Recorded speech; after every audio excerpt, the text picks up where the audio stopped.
How to Live on 24 Hours a Day by Arnold Bennett. Remember human nature. I have incidentally mentioned the vast expanse of 44 hours between leaving business at 2 p.m. on Saturday and returning to business at 10 a.m. on Monday. And here I must touch on the point whether the week should consist of 6 days or of 7. For many years, in fact until I was approaching 40, my own week consisted of 7 days. I was constantly being informed by older and wiser people that more work, more genuine living could be got out of 6 days than out of 7. And it is certainly true that now, with 1 day in 7 in which I follow no program and make no effort save what the caprice of the moment dictates, I appreciate intensely the moral value of a weekly rest. Nevertheless, had I my life to arrange over again, I would do again as I have done.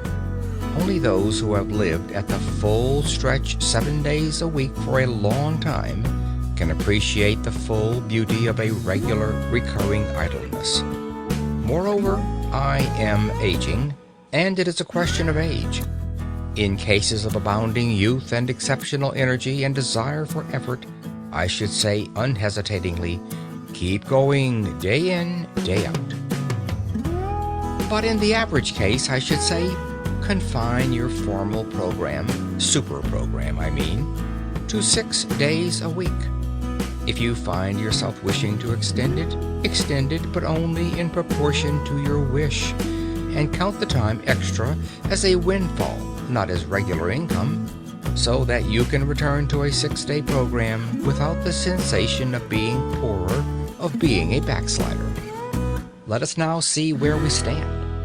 So far, we have marked for saving out of the waste of days half an hour at least on 6 mornings a week and 1 hour and a half on 3 evenings a week. Total, 7 hours and a half a week. I propose to be content with that 7 hours and a half for the present. What? You cry? You pretend to show us how to live, and you only deal with 7 hours and a half out of 168? Are you going to perform a miracle with your 7 hours and a half? Well, not to mince the matter, I am, if you will kindly let me. That is to say, I'm going to ask you to attempt an experience which, while perfectly natural and explicable, has all the air of a miracle.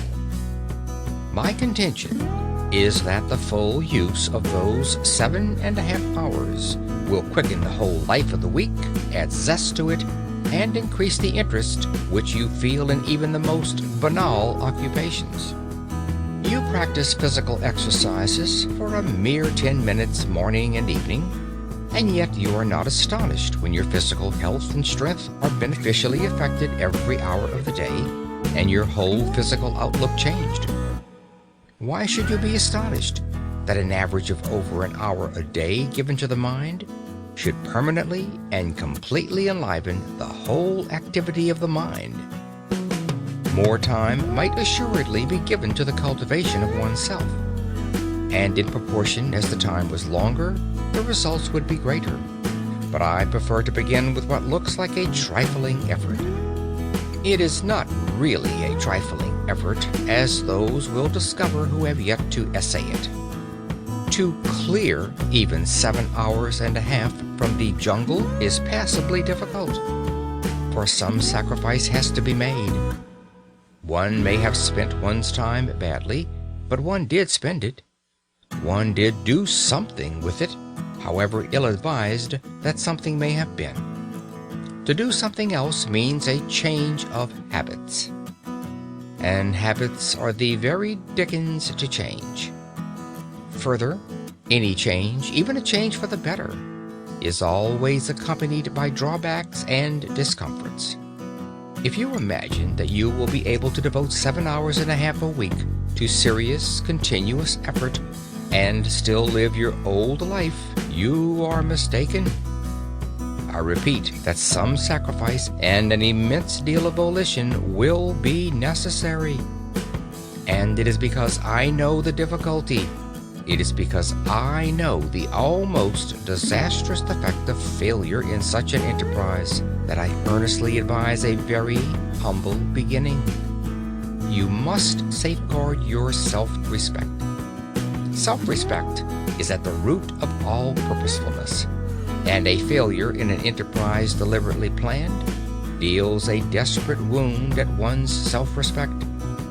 Hence, I iterate and reiterate. Start quietly, unostentatiously.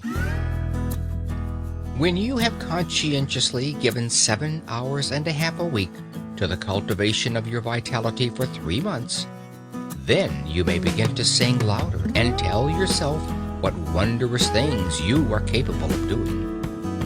Before coming to the method of using the indicated hours, I have one final suggestion to make. That is, as regards the evenings, to allow much more than an hour and a half in which to do the work of an hour and a half. Remember the chance of accidents. Remember human nature, and give yourself, say, from 9 to 11:30 for your task of 90 minutes.